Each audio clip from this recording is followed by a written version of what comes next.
Hello everyone, this is Anu from Snap Projections. In this video, I'll show you some of the quick ways to navigate the planning pages in Snap and find the information you need. For today's example, I'm using a client and a spouse plan for John and Jane Snapper. Let's first start with the light and dark mode.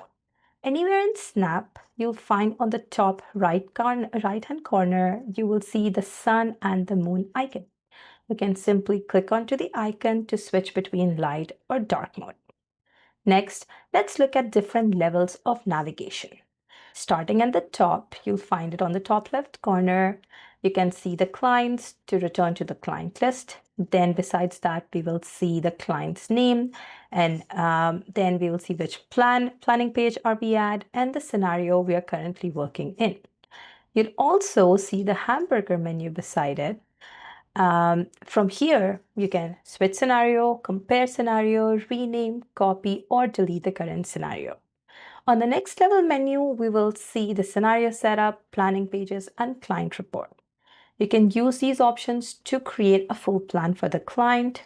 Then on the other level or the third level menu is the navigation specific to the planning page. Because this example includes a client and a spouse plan, I can choose to view combined planning page, primary client's planning page, or the spouse planning page as well. Now, as I move between them, you will see that their color changes depending on whose planning page I'm viewing. If the client has corporation, you'll also be able to access the corporation from this section as well. Now, another useful navigation option is the browser zoom. If I zoom out, more information on the planning page is able to fit in. This is especially useful when you're working with a plan or with a page that contains a lot of information. And as I zoom in and out, you'll also notice that some of the navigation buttons, like right here at the top, if there's enough space, the options for charts, recommendations, stress testing, and needs analysis are displayed in full. But if I start to zoom further, there's less space on the screen and we will just see these icons. However, the functionality is still the same.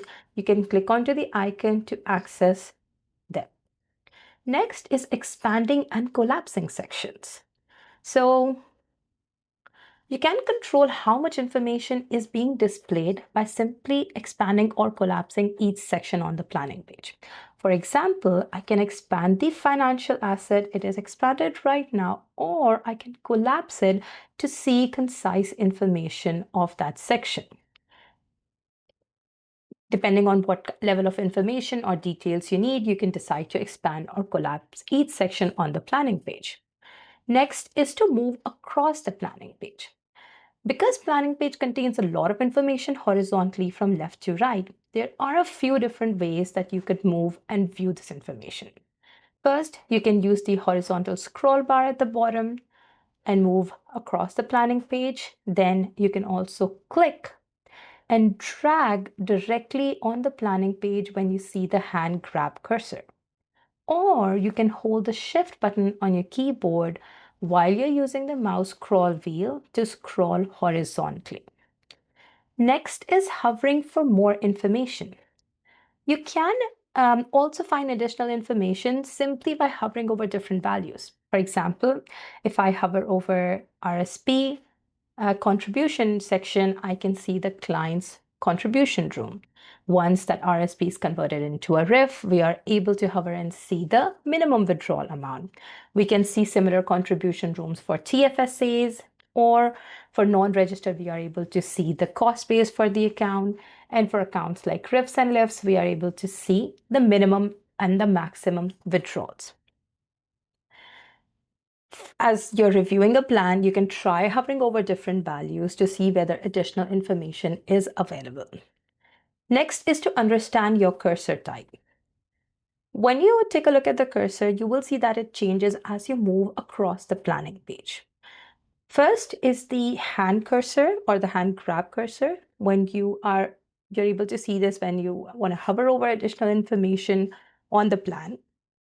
When your cursor changes to a pointer type, that usually means that either that information can be edited or you can interact with it and find more details. So here I can click on it and there's additional details that we can see. And for example, we can see additional details right here. Next is jumping back to the scenario setup. Now, if you need to make some changes to the original scenario setup or the information of the plan, you don't always have to manually go to the scenario setup and navigate to that section. Many of the sections within the planning page are clickable and they lead you back to the scenario setup section of that page. So let's say if I go under financial assets, it brings us back to the assets page. I can make the changes to the information and come back to the planning page directly. And now next, we can look at the settings and the menu icon. You will notice a few icons within different sections of the planning page. First, we're looking at the settings icon. This gives you additional settings for that particular section to be worked on. For example, if I click under financial assets, I can view the order of the scenario. I can make changes for the new scenarios that I look at, or change the sequence or the method of withdrawal or contribution for that scenario as well. Next, you will be able to see something called as the menu icon in certain sections. For example, under taxable income, I'm able to open it and see a detailed table showing the breakdown of taxable income for each year. You're also able to see a similar menu icon under the estate section as well. Next, we want to understand colors and editable values in the plan. Now, there are a few visual indicators that are useful to know. Values that are generally shown in blue are either editable or interactive. We can click on it for more information, or like in this case, I can click on it to edit this information. Then you'll see some of these gray highlights in the plan, and that usually indicates manual overrides have been entered. And another visually important color is these pink highlights. They indicate cash flow shortfall in those particular years, and this is something that you want to look out for and fix. And finally, at the top of the planning page, you will see the export and the run scenario button. Depending on your scenario size or the zoom level, you'll either see the full button name or just the icon of that specific section. So if you want to click onto the export button, you can export the planning pages into an Excel, or you can click onto the run scenario button when a scenario needs to be recalculated.